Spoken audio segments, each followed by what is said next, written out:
안녕하세요. 사랑하는 성도님, 은혜의 주님이 우리와 함께 하십니다. 우리와 함께 하시는 주님을 찬양합니다. 기도합시다. 주님, 놀라우신 은혜에 감사드립니다. 오늘도 주님을 의지하며 주님을 바라봅니다. 저희들의 삶이 언제나 주님의 선하신 인도하심과 사랑 안에서 평안하고 또 어떠한 삶의 위기와 고난 속에서도 넉넉히 이겨나갈 수 있는 용기와 지혜를 더하여 주시옵소서. 오늘도 말씀으로 저희들을 세워주실 주님을 의지합니다. 언제나 주시는 말씀 앞에 아멘으로 응답하며 기쁨으로 순종할 수 있도록 저희들을 이끌어 주시옵소서. 예수님 이름으로 기도합니다. 아멘. 오늘 말씀은 사무엘하 7장 18절에서 29절까지입니다. 다윗 왕이 여호와 앞에 들어가 앉아서 이르되 주 여호와여, 나는 누구이오며 내 집은 무엇이기에 나를 여기까지 이르게 하셨나이까? 주 여호와여, 주께서 이것을 오히려 적게 여기시고 또 종의 집에 있을 먼 장래의 일까지도 말씀하셨나이다. 주 여호와여, 이것이 사람의 법이니이다. 주 여호와는 주의 종을 아시오니 다윗이 다시 주께 무슨 말씀을 하오리까? 주의 말씀으로 말미암아 주의 뜻대로 이 모든 큰 일을 행하사 주의 종에게 알게 하셨나이다. 그런즉 주 여호와여, 이러므로 주는 위대하시니 이는 우리 귀로 들은 대로는 주와 같은 이가 없고 주 외에는 신이 없음이니이다. 땅에 어느 한 나라가 주의 백성 이스라엘과 같으리까? 하나님이 가서 구속하사 자기 백성으로 삼아 주의 명성을 내시며 그들을 위하여 큰 일을, 주의 땅을 위하여 두려운 일을 애굽과 많은 나라들과 그의 신들에게서 구속하신 백성 앞에서 행하셨사오며, 주께서 주의 백성 이스라엘을 세우사 영원히 주의 백성으로 삼으셨사오니 여호와여, 주께서 그들의 하나님이 되셨나이다. 여호와 하나님이여, 이제 주의 종과 종의 집에 대하여 말씀하신 것을 영원히 세우셨사오며 말씀하신 대로 행하사 사람이 영원히 주의 이름을 크게 높여 이르기를 만군의 여호와는 이스라엘의 하나님이라 하게 하옵시며 주의 종 다윗의 집이 주 앞에 견고하게 하옵소서. 만군의 여호와 이스라엘의 하나님이여, 주의 종의 귀를 여시고 이르시기를 내가 너를 위하여 집을 세우리라 하셨으므로 주의 종이 이 기도로 주께 간구할 마음이 생겼나이다. 주 여호와여, 오직 주는 하나님이시며 주의 말씀들이 참되시니이다. 주께서 이 좋은 것을 주의 종에게 말씀하셨사오니 이제 청하건대 종의 집에 복을 주사 주 앞에 영원히 있게 하옵소서. 주 여호와께서 말씀하셨사오니 주의 종의 집이 영원히 복을 받게 하옵소서 하니라. 아멘. 자, 오늘 말씀은 다윗의 기도입니다. 이 기도는 아주 특별한 기도인데요. 왜냐하면 나단을 통하여서 하나님께서 다윗에게 놀라운 말씀, 언약의 말씀을 주셨습니다. 어제 본문이죠. 내가 내 이름을 위대하게 해주겠다. 너를 원수에서 벗어나 편히 쉬게 하겠다. 또 내 씨를 뒤에 세워서 그의 나라를 견고하게 해주겠다. 내 집과 내 나라가 내 앞에서 영원히 보존될 것이다. 내 왕위가 영원히 견고할 것이다. 원래 다윗은 하나님께 내 집이 이렇게 잘 지어졌는데 하나님을 위한 집을 지어야지 라는 마음이 생겨서 나단 선지자가 그렇게 좋은 뜻이고 하나님이 기뻐하시니 그대로 행하소서라고 한 상황에서 하나님께서 다윗에게 성전을 짓는 것은 내게 허락하는 게 아니다 라고 하시면서 주신 그런 놀라운 말씀이에요. 어떻게 보면 다윗은 자기가 원하는 것을 얻지는 못했어요. 원했던 것, 하나님의 성전, 집을 짓겠습니다 라고 한 것에 대해서 하나님께서는 아니다 라고 하신 상황이죠. 그리고 하나님이 놀라운 약속을 주신 겁니다. 이 약속을 받은 다윗이 이제 오늘 본문엔 하나님께 기도하는 내용입니다. 18절이죠. 다윗 왕이 여호와 앞에 들어가 앉아서 이르되, 자, 다윗은 여호와 앞에 들어가, 여기는 어딜까요? 여호와 앞에, 그렇습니다. 얼마 전에 가져온 바로 법궤가 있는 것이에요. 언약궤가 있는 그곳이죠. 성막으로 간 겁니다. 궤 앞에 가서 앉아서 이르되, 자, 앉아서는 어떤 자세 모습인데 이것이 자세로 하면은 앉아서가 되지만 어떤 상황을 묘사하는 것으로 번역하면 머무른다라는 뜻이에요. 그러니까 둘 다 번역이 가능합니다. 앉아서라고 하면은 그는 여호와 앞에 가서 앉아서는 어떤 자세일까요? 그렇습니다. 꿇어 엎드려서 하나님께 기도하였다. 만약 이것이 여호와의 궤 앞에 머물면서 한 기도라고 본다고 하면 아마 이 당시에 기도할 때 서서 기도하는 것이 일반적이었기 때문에 서서 기도했을 수도 있고요. 또 어떤 점에서는 완전히 바닥에 엎드려서 했을 수도 있어요. 자, 그러니까 이러한 모든 이미지가 여기에 다 포함되고 있는 거죠. 그러니까 지금 다윗이 하나님 앞에 기도하는 그 마음, 그 자세, 어떤 그 마음의 자세를 우리는 여기서 보면 좋을 것 같습니다. 자, 이렇게 들어가서 먼저 입을 열어 이렇게 하죠. 주 여호와여, 나는 누구오며 내 집은 무엇이기에 나를 여기까지 이르게 하셨나이까. 저같이 비천하고 저같이 정말 보잘것없는 자인데 제가 무엇이기에, 제 집이 무엇이기에 여기까지 이르게 하셨습니까? 그렇습니다. 자신의 고백입니다. 아주 겸손한 마음이죠. 하나님께서 자신을 다 알고 계시고 이렇게 연약하고 작음에도 불구하고 여기까지 이르러서 이제 이스라엘의 왕이 되게 해 주시고 또 그동안 블레셋도 물리치고 왕위가 견고하게 세워주셨으니 이 얼마나 놀라운 은혜입니까? 그래서 바로 하나님에 대한 자신의 고백과 겸손하게 하나님의 은혜를 드러내는 그런 표현입니다. 주 여호와여. 이것은 아주 주 하나님 여호와라고 하는 이 단어가 합쳐진 표현인데요. 오늘 본문에서만 7번이나 나옵니다. 이 다윗의 기도 가운데 이것은 하나님에 대한 아주 경외함과 하나님과 깊고 친밀한 관계를 동시에 드러내는 아주 의미 있는 그런 표현이죠. 19절 주 여호와여 또 말하죠. 주께서 이것을 오히려 적게 여기시고 또 종의 집에 있을 먼 장래 일까지도 말씀하셨나이다. 주 여호와여 이것이 사람의 법이니이다. 여기서 다윗은 자신을 주의 종이라고 기도합니다. 그렇죠. 하나님께서 너는 나의 종이다. 다윗이 그렇습니다. 저는 주의 종입니다. 라고 고백하고 있는 것이죠. 그러면서 주 여호와여 이것이 사람의 법이니이다. 먼 장래일까지도 그의 다음 세대까지 왕위가 견고히 설 것이다. 모든 것 다음 먼 장래까지도 말씀해 주셨는데 이것이 사람의 법이다. 이제 사람의 법이라는 것은 사람을 위해 하나님께서 은혜로 주신 그러한 말씀과 언약입니다. 라고 하는 뜻이죠. 20절 주 여호와는 주의 종을 아시오니 다윗이 다시 주께 무슨 말씀을 하오리까? 주 여호와는 주의 종을 아시오니. 여기서 자기의 이름을 스스로 말합니다. 다윗이 다시 주께 무슨 말씀을 하오리까?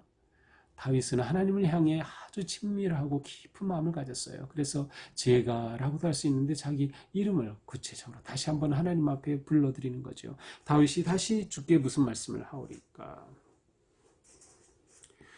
21절 주의 말씀으로 말미암아 주의 뜻대로 이 모든 큰 일을 행하사 주의 종에게 알게 하셨나이다. 여기서 다윗은 하나님께서 모든 것의 주인이 되신다. 하나님의 주권을 인정하고 고백합니다. 주의 뜻대로 이 모든 큰 놀라운 일을, 기적 같은 일을 행해 주셨습니다. 라는 것이죠. 그러므로 주님은 위대하십니다. 22절 우리 귀로 들은 대로는 주와 같은 이가 없고 주 외에 다른 신은 없습니다. 하나님 말고 무슨 신이 있겠습니까? 하나님만이 유일한 하나님이십니다. 하나님의 유일성을 고백합니다. 하나님밖에 없는 거죠. 온 우주천지에 오직 하나님만이 참된 신이라는 고백, 더 나아가서 다윗은 오직 하나님만이 저에게 하나님입니다. 다른 무엇도 저의 삶에는 하나님의 자리 들어올 수 없다라고 하는 그러한 하나님의 위대하심과 유일하심을 찬양하는 것이죠. 그러면서 그는 이스라엘의 나라가 탄생하게 된 그러한 역사적 배경을 기초로 믿음을 고백합니다. 23절이죠. 땅에 어느 나라가 주의 백성 이스라엘과 같으리까? 그렇죠. 이스라엘 백성과 같은 나라가 없어요. 하나님이 가서 구속하사 하나님께서 친히 가셔서 애굽의 노예인 그들을 구속하여 주셨어. 구속한다는 것은 값을 지불하고 샀다. 하나님께서 값을 지불하고 샀어요. 어떤 값이 지불되었습니까? 모든 처음 난 것들이 다 죽었습니다. 6월절 밤이죠. 또한 그 전에 9가지 재앙이 쭉 내리면서 엄청난 일들이 일어났죠. 이 모든 것들은 다 무엇이에요? 하나님께서 이스라엘 백성들을 위해 값을 치르고 그를 구원하시기 위한 능력의 역사였습니다. 그래서 하나님께서 이렇게 큰 일을 이루셨다. 애국과 많은 나라들 속에 하나님이 두려운 일을 행하셨습니다. 다윗은 그 민족의 역사를, 하나님의 기적과 은혜의 역사를 기억하고 하나님께 고백하고 있습니다. 주께서 주의 백성 이스라엘을 세우사 영원히 주의 백성으로 삼으셨사오니 여호와여 주께서 그들의 하나님이 되셨나이다. 이스라엘을 세우사 견고하게 하사라는 뜻이에요. 이스라엘을 견고하게 하셨다. 그렇습니다. 오직 하나님이 이스라엘하고 나라를 견고하게 세우셨어요. 하나님께서 그들의 하나님이 되어주셨어요. 무슨 마음일까요? 그렇습니다. 이렇게 우리를 사랑하시고 구속하셔서 하나님께서 우리를 하나님의 나라가 되게 해주시고 하나님이 우리의 유일하신 주가 되셨으니 하나님의 은혜를 우리 이 민족과 나라 위에 계속해서 내려주십시오 라는 마음이 담겨 있는 거죠. 25절 여호와 하나님이여 이제 주의 종과 종의 집에 대하여 하신 말씀하신 것을 영원히 세우셨사오며 말씀하신 대로 행하사. 이제 나단 선지자를 통해서 다윗에게 주셨던 그 하나님의 약속의 말씀하신 것 그대로 영원히 그대로 행하여 주셔서. 그렇습니다. 다윗의 기도는 응답의 기도입니다. 하나님께서 주신 은혜에 대해, 약속의 언약의 말씀에 대해 응답하는 기도예요. 여기에는 용기가 필요합니다. 하나님이 주신 말씀이 그대로 행하여 이루어 주실 것을 신뢰하는 믿음이 필요한 것이죠. 하나님의 말씀에 대한 감사와 순종의 결단이 담겨 있습니다. 26절 사람이 영원히 주의 이름을 높여 이르기를 만군의 여호와는 이스라엘의 하나님이라 하게 하옵시며 주의 종 다윗의 집이 주 앞에 견고하게 하옵소서. 모든 나라 사람이 하나님께 영광을 돌리고 하나님이 진정한 여호와 되심을 찬양하고 높이게 하시며 다윗의 집 또한 주님 앞에 견고하게 하옵소서. 자, 이스라엘을 견고하게 하시고 다윗의 집을, 왕조를 견고하게 하옵소서라고 구합니다. 이것은 주님께서 약속해 주신 말씀 안에 들어있는 것이에요. 하나님께서 약속해 주신 것을 다시 한번 27절에서는 상기시킵니다. 내가 너를 위하여 집을 세우리라 하셨으므로, 그렇게 언약해 주셨으므로 제가 그 언약을 듣고서 저에게 기도할 마음이 생겼습니다. 간구할 마음이 생겼어요. 용기가 생겼습니다. 하나님께서 약속해 주신 그대로 이루어 주시기를 간절함으로 감사와 은혜에 대한 결단과 고백이 여기에 담겨 있는 것이죠. 이제 청하건대 주의 집에 복을 주사 주 앞에 영원히 있게 하옵소서. 주 여호와께서 말씀하셨사오니 주의 종의 집이 영원히 복을 받게 하옵소서 하니라. 기도가 이렇게 끝납니다. 액자에도 이 구절이 많이 있죠. 어느 집에 가면 또 집에 이러한 액자도 있어요.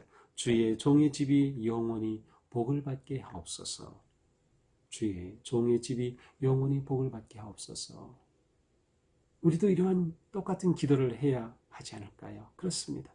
우리가 매일 말씀을 묵상하고 주님의 은혜를 누릴 때마다 주님, 저희 집이 영원히 주님의 복을 받게 하옵소서.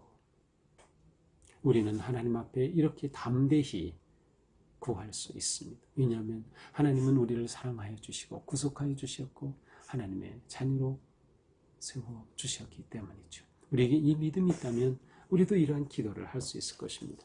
자, 오늘 말씀을 보면서 우리는 하나님이 세우시는 인생이 어떤 인생인가를 보게 됩니다. 자, 하나님께서 내가 너를 이렇게 세워주겠다. 나라를 견고하게 하고 내 왕위를 견고하게 하고 평안하게 하고 내 길을 세워주겠다. 하나님이 세워주시는 인생. 다윗은 하나님의 말씀을 받고 응답하는 기도하면서 담대하게 기도하고 있습니다. 자, 하나님이 세우시는 인생은 어떤 인생이에요? 그렇습니다. 하나님께서 모든 나라를 하나님이 세우신다고 하는 믿음을 가지고 사는 인생입니다. 하나님께서 이스라엘을 견고히 세우신다. 하나님께서 나라를 세우신다. 나라의 주인이시고 열방의 왕이 되신다라고 하는 믿음이 있을 때 우리는 그 하나님을 더욱 의지하게 되는 거죠. 우리는 그 하나님 앞으로 나아갈 수 있는 것입니다. 하나님을 구하고 의지하고 그 하나님을 예배하는 삶. 그래서 우리는 언제나 하나님께로 향해야 합니다. 자, 오늘 기도에서 중요한 것은 처음 시작되는 17절, 18절입니다. 다윗이 여호와 앞에 들어가 앉아서, 이 표현이 굉장히 중요합니다. 자, 다윗은 하나님께서 놀라운 말씀을 주셨을 때, 아, 하나님이 나에게 이렇게 놀라운 말씀 주셨구나. 그것으로 끝나지 않았어요. 그는 여호와 앞으로 나아갔어요. 여호와 임재하심 앞에 머물렀어요. 그것에 머물면서 기도하였던 거죠. 이것이 하나님께서 세우시는 인생의 방법입니다. 우리는 언제나 하나님 앞에 머물러야 합니다. 하나님께로 나아가야 합니다. 하나님의 임재하심 앞에. 그것은 우리가 기도함으로, 예배함으로, 또한 우리가 매일 말씀을 묵상함으로 하나님 앞에 나아가게 되는 것. 이것이 우리에게 너무도 중요한 일입니다. 이렇게 하나님께서는 우리 인생을 세워 가신다라고 하는 거죠. 더 나아가서 하나님은 우리의 가정, 우리 개인의 내 삶뿐만 아니라 우리의 가정을 세우신다. 좀 더 확대해서 하나님의 거룩한 가족인 교회를 하나님이 세우신다. 우리는 이 믿음과 확신을 가져야 합니다. 주의 종의 집이 영원히 복을 받게 앞서서 우리가 하나님께 이러한 기도를 할 수 있는 것은 하나님께서 우리를 사랑하여 주심, 그리고 우리가 그 하나님의 은혜 안에 있음을 감사하고 믿고 고백하기 때문에 가능한 것이죠. 우리도 이러한 기도를 하게 되고 또 할 수 있는 것입니다. 하나님, 저의 가정을 세워주옵소서. 저의 가정이 영원히 복을 받게 하옵소서. 저의 자녀가 영원히 복을 받게 하옵소서. 하나님 앞에 세워주옵소서. 그래서 우리는 끊임없이 내 개인 삶과 내 자녀와 내 가정이 하나님이 세우시는 가정이 되기 위해 힘써야 합니다. 하나님이 세우시는 교회가 되도록 힘써야 하는 것이죠. 여기에서 필수 조건이 무엇일까요?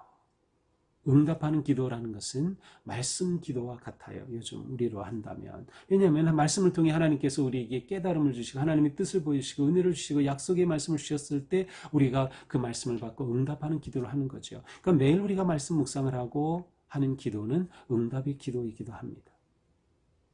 하나님이 세우시는 인생이 되기 위해 우리는 매 순간순간 하나님 앞에 나아가야 합니다. 말씀 앞에 서야 합니다. 그리고 담대한 기도를 해야 하는 거죠. 주의 종의 집이 영원히 복을 받게 하옵소서. 주의 종의 자녀들이, 주의 종의 가정이, 주의 종의 사역이, 주님의 나라, 주님의 몸인 교회가 영원히 복을 받게 하옵소서라는 기도 말이죠. 우리의 기도가 멈추지 않고 하나님 앞에 나아갈 때마다 우리는 이런 기도를 담대하게 하며 하나님께서는 우리의 기도에 놀랍게 응답하시고 이루어 주실 것을 우리는 기대할 수 있습니다. 오늘 하루도 우리가 담대한 기도, 응답의 기도로 나아가면서 우리의 삶을 주님 앞에 거룩하고 아름답게 드리는, 그래서 하나님이 세우시는 거룩한 인생이 되기를 주님의 이름으로 축복합니다. 기도합시다. 주님 감사합니다. 우리의 모든 것 주님께 있습니다. 온전히 주님께 맡기고 의지하고 신뢰하며 믿음으로 나아갈 수 있도록 인도하여 주시옵소서. 담대한 기도, 응답하는 기도, 하나님 앞에 머물 수 있는 믿음과 헌신을 주시며 하나님께서 우리의 삶을, 우리의 가정을, 우리의 자녀를, 우리의 교회를 영원히 복받도록 세우시고 견고하게 일으켜 주시옵소서. 오늘도 주님을 의지합니다. 주님의 사랑 안에 거하게 하여 주시옵소서. 예수님 이름으로 기도합니다. 아멘. 네, 오늘도 주님의 은혜 안에서 우리의 삶이 견고하게 세워지는 복된 삶이 되기를 축복합니다. 사랑합니다.